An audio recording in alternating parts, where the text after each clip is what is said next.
YCP అధినేత మాజీ ముఖ్యమంత్రి వైఎస్ జగన్ అత్యంత వ్యూహాత్మకంగా ముందుకు సాగుతున్నారు. తిరుపతి లడ్డూ విషయంలో ఇప్పటికే చాలా వివాదం నెలకొన్న తెలిసిందే. ఈ నేపథ్యంలో తాను తిరుపతి వెళ్లాలనుకుని కూడా సడన్ గా ఆగిపోయి మీడియా సమావేశంలో తాను చెప్పదలుచుకుని చేశారు. ఇతర రాష్ట్రాల నుంచి కూడా బీజేపీ నేతలను పెద్ద ఎత్తున తిరుపతి తరలించారు. దాన్ని ఒక పెను వివాదంగా చేసి మతపరమైనటువంటి వివాదాలు సృష్టించే ప్రయత్నం చేశారు. వీటన్నిటికీ నేను ఏమాత్రం ఇష్టపడట్లేదని నేను మీడియా సమావేశంలో చెప్పారు. అలాగే గతంలో నేను 5 ఏళ్ళు ముఖ్యమంత్రి ఉండగా బ్రహ్మోత్సవాల సమయంలో పట్టు వస్త్రాలు కూడా శ్రీవారికి సమర్పించాను. అప్పుడు లేని నా మతం ఇప్పుడు మీకు ఎందుకు అర్థమవుతుందని ఘాటైన ప్రశ్నలు అక్కడ తాగలేదు. బీజేపీపై సైతం ఘాటైన విమర్శ చేశారు. హిందూ మతాన్ని పరిరక్షించేది మేమే అని చెప్పుకుని బీజేపీ తిరుపతి లడ్డు విషయంలో ఇంత జరుగుతున్నప్పుడు ఎందుకు నిశ్శబ్దంగా ఉంది, కేంద్ర పెద్దలు ఎందుకు స్పందించలేదని సూటిగా ప్రశ్నించారు. బీజేపీ పెద్దలు ఎందుకు స్పందించలేదని క్వశ్చన్ చేశారు. తిరుపతి లడ్డు విషయంలో సరైనటువంటి విచారణకు మీరు ఎందుకు ముందుకు రావట్లేదు అని చెప్పినప్పుడు ఆయన ప్రశ్నించారు.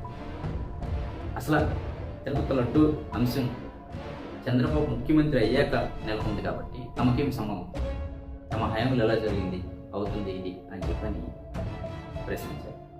గతంలో కూడా వైఎస్ జగన్ వక్ఫ్ బిల్ విషయంలో రాజ్యసభలో పూర్తిగా వ్యతిరేకించారు.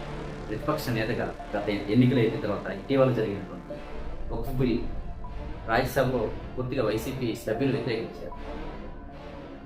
అంటే బీజేపీకి వ్యతిరేకంగా తాను వాణి వినిపించారు. బీజేపీ ప్రవేశపెట్టినటువంటి ఎన్డీఏ సర్కార్ ప్రవేశపెట్టినటువంటి వక్ఫ్ బిల్లు వ్యతిరేకించారు. తాజాగా కూడా బీజేపీపై స్వరాన్ని పెంచారు. బీజేపీ పెద్దలను కూడా ఆయన ఒక రకంగా విమర్శించినట్లే. అంటే అలాగని ఇండియా కూటమికి జగన్ ఎక్కడ దగ్గర కాదు, బీజేపీతోనే ప్రయాణం సాగిస్తున్నారు. కానీ ఖచ్చితంగా సమయం వచ్చినప్పుడు బీజేపీ పైన ఘాటైన విమర్శలు జగన్ చేస్తున్నారు. అలాగే తన మతం యొక్క చర్చిపై స్పష్టత ఇచ్చేసి నాకు అన్ని మతాలు కావాలి, నేను అన్ని మతాలను ఆచరిస్తాను.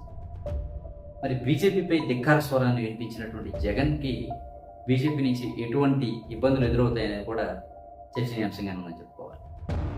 ఎన్డీఏ సర్కార్ అధికారం, ఏపీలో కూడా ఎన్డీఏ కూటమి అధికారం. ఆల్రెడీ జగన్పై కొన్ని కేసులు కోర్టులో నడుస్తున్నాయి. మరి బీజేపీపై ధిక్కార స్వరం జగన్ వినిపిస్తున్న వేళ ఎన్డీఏ సర్కార్ ఎలా స్పందిస్తుంది, జగన్ ఇబ్బంది పెట్టేందుకు ప్రయత్నం చేస్తున్నారు, జగన్ నిరకాటంలో పెడుతుందా, లేకపోతే తిరుపతి లడ్డూ అంశాన్ని సున్నితమైనటువంటి అంశాన్ని ఎన్డీఏ సర్కార్ పరిశీలించి ఏదైనా విచారణకు ఆదేశిస్తుందా అనేది కూడా మనం చూడాలి. అలాగే జగన్ అంత దూకుడు ప్రదర్శించడంలో జగన్ యొక్క ప్రణాళికలు ఏంటి, భవిష్యత్తు వ్యూహాలు ఏంటి అనేది కూడా అత్యంత ఆసక్తికరంగా మారాయి.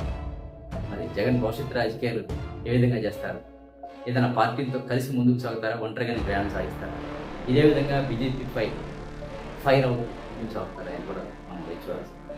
Thank you.